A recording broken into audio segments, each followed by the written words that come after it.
பிரேசில்ல இருந்து 62 நாடுகளை பாதுகாப்பா சுத்திட்டு 63ஆவதா இந்தியாவுக்கு வந்த பெர்னாண்டாங்கிற பெண்மணி மார்ச் 1ஆம் தேதி ஜார்க்கண்ட்ல இருக்கிற தும்காங்கிற நகர்ல 7 அயோக்கிய நாய்கள் சேர்ந்து ரேப் பண்ணிருக்காங்க. இது அவங்களே பேசி காயப்பட்ட முகத்தோட தழுவிக்க குருவரும் அவங்க கணவர் சேர்ந்து பேசி இந்த காணொலி சமூக ஊடகத்தில் வெளியாயிருக்கு.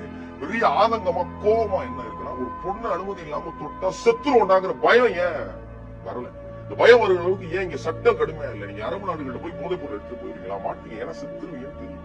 அப்ப இது ஏன் நடக்குது? மடகாஸ்கர்ங்கிற நாட்டுல குழந்தைகளுக்கு எதிரான பாலியல் குற்றத்துல யாராவது ஈடுபட்டு அவங்க ஆண்மையை நீக்கணும் நாடாளுமன்றத்துல பேசி முடிவெடுக்கிறாங்க.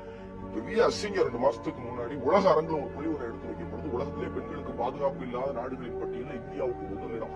அமெரிக்காவும் பிரிட்டிஷும் என்ன சொல்லுது, எங்க நாட்டு பெண்கள் இந்தியாவுக்கு தனியா போயிடாதீங்க, இங்க பாதுகாப்பு இல்லையா? அந்த நாயக சுதந்திரம் வந்ததுக்கு முன்னாடி என்ன ஐயோக்கியத்தனம் பண்ணிட்டு அவங்க சொல்றது ஒரு நாடு இருக்குன்னா ஏன் சட்டம் கடுமையாக்கப்படல? ஏன் பெரிய ஊடகங்கள் பேசல? ஜனநாயகத்தின் 4வது தூணா இருக்கிற ஊடகங்கள் இதை பத்தி ஏன் பெருசா பேசல?